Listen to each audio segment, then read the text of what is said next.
Hello, welcome to this week's coffee chat. Well, last week we didn't have Keely with us, and we've had a few complaints, and our viewing numbers have gone down. They've dropped quite dramatically, Yeah. so we've brought back what the people want, which is Keely. So Keely is back. So what words of wisdom do you have for us today, Keely? I don't have any. It's good to be back, and thanks, Emily, for the Emily? Well, yeah, okay. recommendation. But my friend Emily, who probably isn't even watching this one, No. but watched last week and said, I do prefer the coffee chats when Keely's in it. So maybe that is the real general consensus, but no one's telling I think us. that I bring the light-hearted Yeah. frivolity that you two don't have. Ooh. Well, I've got a good question. Do you think sitting there makes you look bigger than in real life? Joke. I have felt that I've looked Breathe slightly into fat in the last. Story of my life, Joe. Although that might just be Just camera lockdown. angles. Just camera angles. Yeah, surely. Yeah. Surely. Okay, that's all Although right. when I wear the big like fluffy Yeah. green or is it You- brown or whatever, that really makes me look big. You So. did. Okay. Yeah. You could have a second person. All right, you're supposed to say no. You looked I already fine. told you look massive. Yeah. Okay. It's all about upbuilding people. That's what Yeah. this channel's all about, isn't it? Yeah. Well, did you see my Avengers link in this week's? I've only got one word. I think, mate. Lame is what I'd say for that. Lame. What was wrong with it? Well, you didn't even finish the word. Avenge is not part of the Marvel Okay. universe. Right, Keely, you're I the was mutual proud here. of you. You're the mutual here. I want to ask, what do you think was a worse Marvel link? Putting in Shield dead, or You could've- and Vision, which you would have used in any other You could have sermon. at least gone Avenge. No, what am I thinking? You could have at least done that, But but that would have made me look silly. maybe. I But think the week Simon did it and did Shield, Dead, and Vision. Vision is a well-known. Yeah, Marvel I know, character. but I Yeah, don't but Vision, know you them. would have said in any preach. I feel like how I didn't often- invent Vision. How many times do you think like? How many sermons over the space of a year do you use the word Can I vision? just say, Jack, the same Marvel characters were present for you, for your use, as they were for me. It's going to get harder, guys, because the list of characters is getting shorter. What have we got? How many weeks left? It's of this really hard. series? It's really hard to get Scarlet Witch into a preach. So we've got. Is it 3 weeks left? Yeah, 3 weeks left. 3 weeks left. And I think at the end, when we've finished, we need to get our coffee chat listeners to tell us which link was the best out of the whole series. Okay. Who did the best Will they remember Marvel them all? link? We might have to remind them. Probably not. We'll have to do a poll at the end. Yeah, a poll. Yeah. Okay. We'll go With through little the weeks. clips of each one. Yeah. For anybody who's only tuning in this week, Yeah, that's there's a good point. series that we're doing called Dangerous Faith. Which is and a really good series. It's a very good series. I don't know who started this and It's where because it started. Jake started by mentioning an obtuse reference to Captain America in his Oh. first preach. Okay. And I mentioned Iron Man in my second preach just to pick the baton up, and then we kind of went And from then there. they challenged each other that for this series somebody has to mention a Marvel character, which isn't. I don't know whether it was character Something or a Marvel reference. related. Marvel related. Yeah. Yeah. It was character So- until. So I wonder which one will be in this week. That took me far too long to get that. But I didn't know. That was is impressive. Wonder Woman Marvel? No, oh no, DC, no. What Wonder? Is Wonder one? One Division is a new series. that's Six. happening. I don't think anyone's interested. Well, I hope so because we've talked for quite a long Yeah, time we've used a about lot it. of time. Yeah, if you're not interested in anything Just turn Marvel, off now. Turn off now. yeah, then you may as well not listen to the rest of our Dangerous Faith series. Absolutely. No, but the Dangerous Faith series is Very good. Yeah. Yeah. And this week I talked on. What did I talk The on? other thing that made me smile actually on Sunday was you said, "To be honest, I'm quite enjoying this." I thought that was quite a nice comment. To be honest, I'm quite enjoying. The sermon Dangerous Face. series. It sounded like you'd struggled to kind of enjoy it, but to be honest, you were enjoying it. It's like Did one I of those- say that? Yeah. Because I don't think you knew whether you were going to enjoy it because it was about But- persecution, but you're kinda and you were surprised- like, "Yeah, I'm really enjoying it." I've digging genuinely into it. really enjoyed this series. I guess I was probably expecting a bit less to enjoy it because I thought difficult topic. yeah it's difficult topic. It's deep and especially when you almost don't want to go too deep at the moment. You don't want to Yeah. ponder too much on persecution going around. Yeah. But it's been really encouraging actually. It's In very a good. it's a funny. Lots of bits of revelation. Yeah, it is. that we It wouldn't is. It No, is. not from the Book of Revelation, just Revelation. Yeah, exactly. Yeah, so your big theme on Sunday was about should a Christian, a believer, have enemies if they're really following the gospel? Which I know for you was a challenging topic to preach on, wasn't it? Because no one wants enemies. Yeah. Do you know, when I watched the video for the first time, and I was obviously going to prepare a sermon on this video, and I was watching it, and I felt a bit conflicted because Ron ends the video by saying basically Jesus lived a life, had enemies. Paul, he had enemies, so we should have enemies. And expect to have enemies. And we should expect to have enemies. And I was just like, oh, that's, I was almost like, I'm not sure if I agree with this. I'm not sure how to respond to this. I certainly don't know how I can talk about this. That's exactly what you said on Monday last week. And I don't know what I'm going to say. Yeah, so I don't know. Do you guys think we should have enemies? I like flipping the question I'm not onto this side. I like what you said on Sunday. I like the fact you said we shouldn't go looking for enemies, we shouldn't go looking to make enemies. But it's almost inevitable. But I think particularly within Vineyard, our history has been an understanding of spiritual warfare, that we, as soon as we become children of light, the Bible says we're rescued from a kingdom of darkness and brought into a kingdom of light, and so that kingdom of darkness doesn't like that, and so there is a conflict between what we now stand for, what we now live for, and that present darkness, if you like, that's in the world. So I think by that virtue, if we've got spiritual enemies. Yeah. Whether that manifests into physical enemies, I don't know. Because you said more like it's not about having spiritual enemies like a person. It's almost like we are in a battle, and if you can flip the persecution to be, we're in a battle, like you just said. As soon as we enter into following Jesus, we're immediately in a battle. So I suppose if you want to call that enemies, so I think God, it's an opposing force, isn't it? As soon as you become that sort of shining light for God, I think the enemy then can use other people, momentarily or long term, to try and kind of ruin your day in different ways. Whether I'd identify them as enemies in the same way that maybe they would in Scripture. It's very clear in Scripture back in those days who was an enemy, who you were fighting, who was against you. Sure. I think when you live in a culture like we do, it's harder to say that person's my enemy because we try and go out of our way to love everybody and not identify certain people. But occasionally you come across people in your life who are definitely set against you. Yeah, I agree. But it's hard when you're a Christian to flip that, to think you're almost not looking for enemies, but when you're told to love your enemies and love and be kind, you don't want to think of enemies, do you? That. So it's a really hard concept, but I do think you did really well in handling that. They're saying that if you're a Christian in the East, a lot of totally Eastern countries, complete different mindset. You read that, you read the passage of Timothy 3:12, I think it was, about being persecuted. If you're living a godly life, you will be persecuted, and that's just so real, isn't it? It is the case. Yeah. And I think that is it's something that's probably why we find it hard to grasp, because it's not as immediate or real as somebody like you said from another faith who turns to Christ. They are immediately cast from their families, and they have enemies, real proper enemies of the state, their friends, and that's very real. And I don't think we don't face persecution in that way, do we? So I think it was harder for us to get our heads around maybe what an enemy felt like. When it comes into focus for us, it's making choices that may not, we want people to like us, we want everyone to like us, we want to be popular, and so when we make choices that make us less popular or potentially make people like us less, I think that's where we feel it. That's where we feel that battle, because culture we live in is all about celebrity and how many people like you and love you.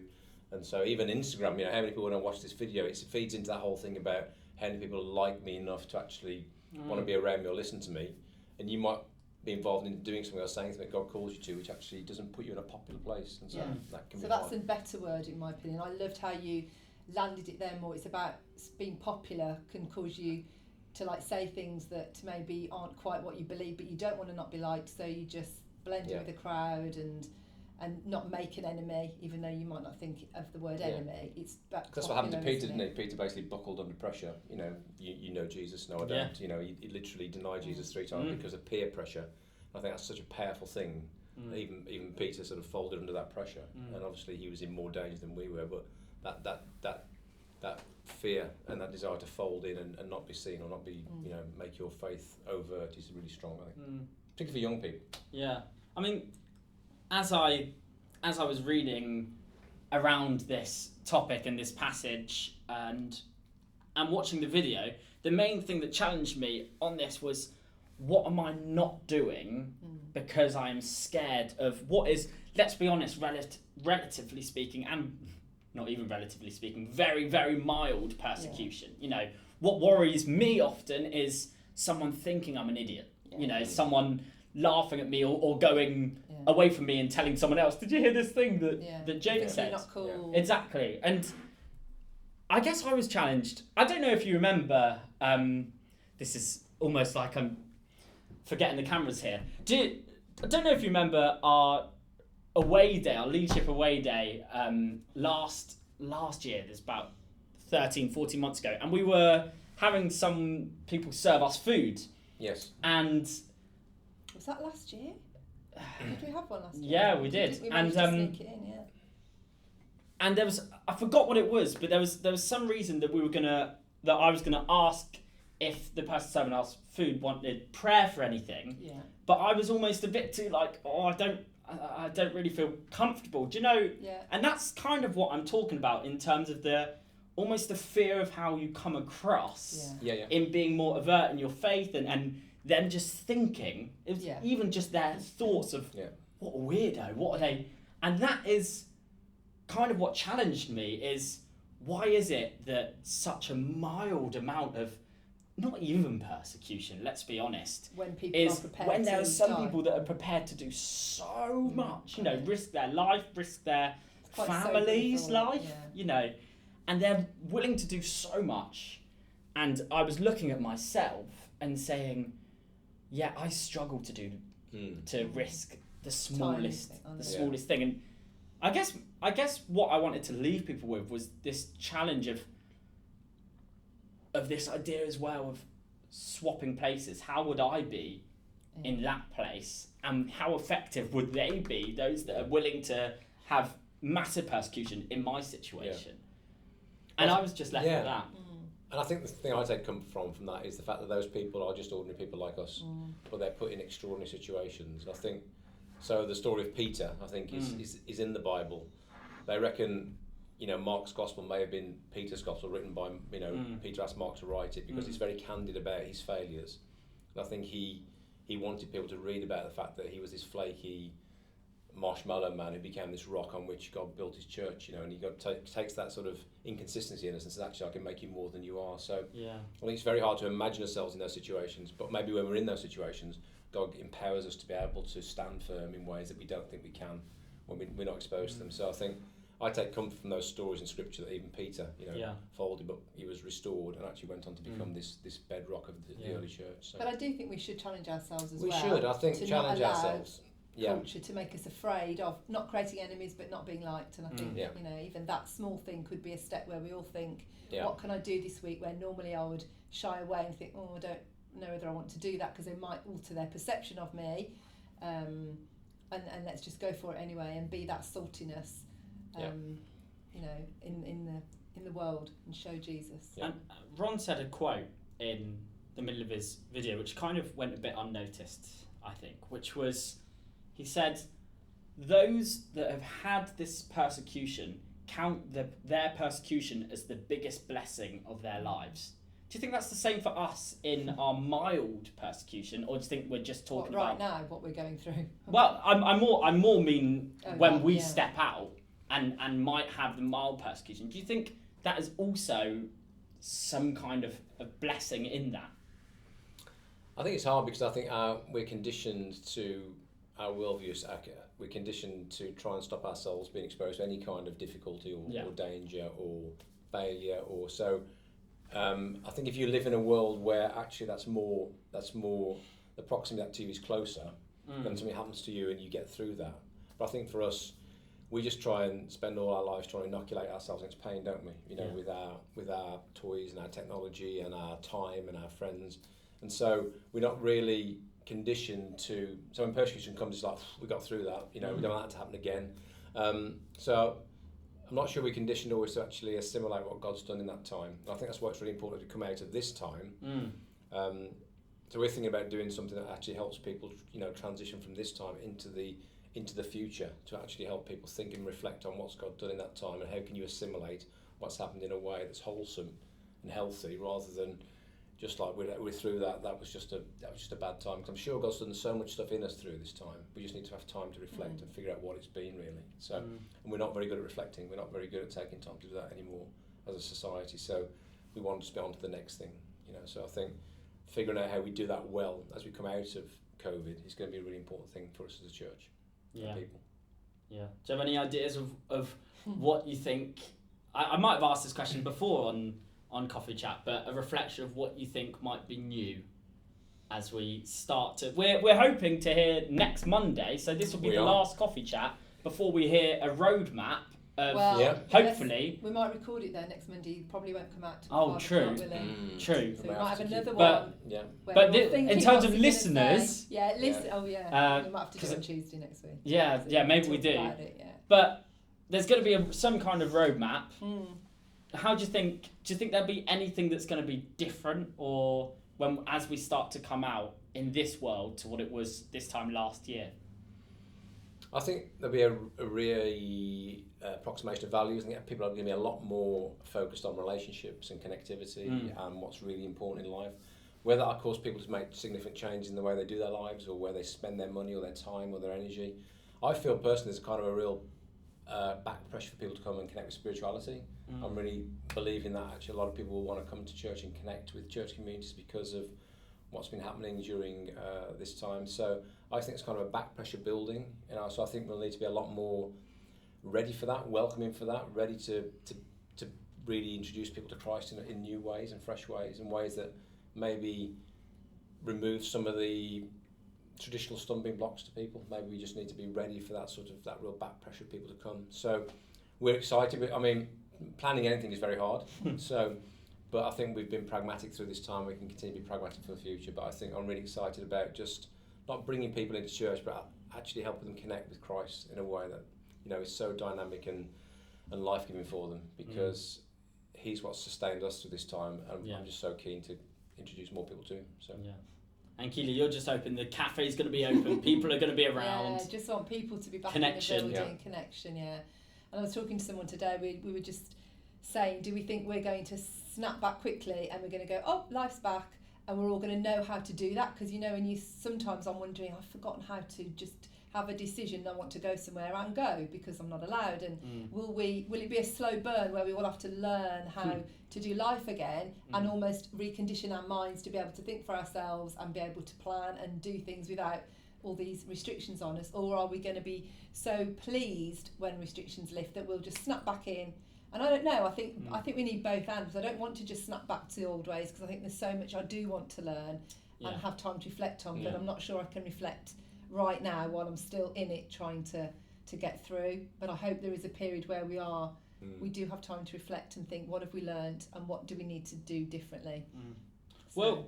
Well, I guess we'll hear a bit about the roadmap next week, and then maybe at next week's Coffee Chat we can kind of discuss a little bit about what that might mean for our lives, and that'll be an interesting conversation. So join us for next week's Coffee Chat as we Is Keely going to be present next week? I don't know. Keely chooses whether she's present depending on how she's feeling. She's expensive, isn't she, really? Yeah, she is expensive. It costs a lot. It's how I'm feeling, to be honest. Keely, will you make a decision now whether you're going to be present? Can you tell your viewers whether you'll be here next week? Because it depends on whether they'll listen next week or not. I'll be here next week. That's a promise. That's done. Yeah. What a win. Well, nice to have you with us, and we will see you again next week. Take care. See you later. Bye.